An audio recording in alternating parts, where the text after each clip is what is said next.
Right then, Dan's members, we're back out on the golf course, and this week we're talking about club face control. About a month ago I did a video and I set up a station like this one where we've got two sticks like a goal about 1.5 yards, 2 yards from where the ball is, and there's basically a feedback, getting feedback. Were you able to start the ball from that distance through the goal? Was it starting left, right? And maybe you got it through the goal, but then it was a considerable curve after it went through the goal. So this week we're going to look a little bit more into that. A bit of the work I've been doing with left-handed Barry has certainly had issues with club face control, and we're going to look at the main reason maybe why he cannot control that club face. So for the sake of this video, we're talking about bowing and cupping of the wrist. You could call it flexing, extending, but we're going to call it bowing of the wrist or cupping of the wrist, okay? So, and the bowing of the wrist, if I hold my club head here, if I bow that wrist, you can see how it closes the club face. If I cup the wrist, you can see how it opens the club face. Maybe a visual thought could be throwing a frisbee in your left hand. You're going to grab hold of that frisbee and you're going to throw that frisbee down there to your mate down the end there. Again, if I go through that action, I'm going to really bow this left wrist and then I'm going to fizz it down there. Maybe give that one a thought. The frisbee, throw a frisbee. Think how that wrist position works and try and put that into your golf swing. It's a great feeling having this club face under control. Now what I see a lot of in my coaching is the cupping of the wrist and almost like a pulling down of the hands. So we're getting a cupping of the wrist and quite a vertical shaft.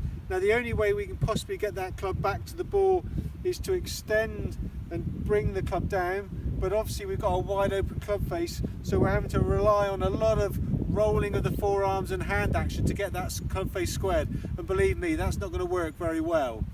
The opposite of that, as we come down, bowing of the wrist, it'll tend to lead to a slightly shallower shaft angle and a more square, neutral, maybe even closed club face position. That means then we can use our pivot, our turn, to come through and collect the ball squarely towards our target, rather than this last second flash, millisecond flash. And we're never going to control that club face. Every now and again we're going to hit a good shot, but we're not going to control that very well at all.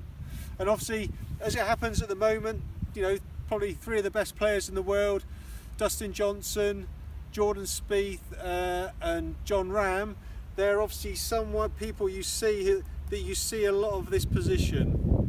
Of all the better players in the world, yes, you might see some at the top of their backswing that produce maybe a flattish or even cup wrist position, but they're very good in transition of actually then changing that into this slightly bowed position to use their pivot and turn through. Obviously we're not so good at that. If we get in this position, coming down this sort of cupped position, really open club face, we're going to slow our body down and try and get the arms on to try and square this club face, and we're not going to do it very well. Okay, so it's nice to have a lovely transfer of weight and a lovely turn of the body, but we do need some affinity through our hands of where this club face is, how our wrist positions control that club face. At the end of the day, if we don't have that feel and we're coming down and we've got a cupped wrist, steep shaft, wide open club face, if we just go ahead and transfer our weight and turn through, club face is wide open, that ball's going way right. So what I say to you, and I've said this to left-handed Barry, what we've been working on is actually maybe just trying to feel a bit more of this position even on our backswing. So bowed feeling of the wrist, and then only on a short swing, and then just trying to use the turn and the pivot to hit the ball through the target. So if I do that,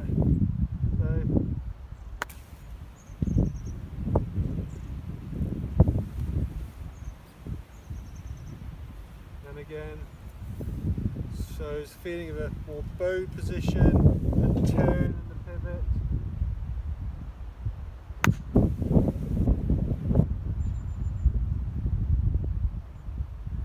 Have a go at this.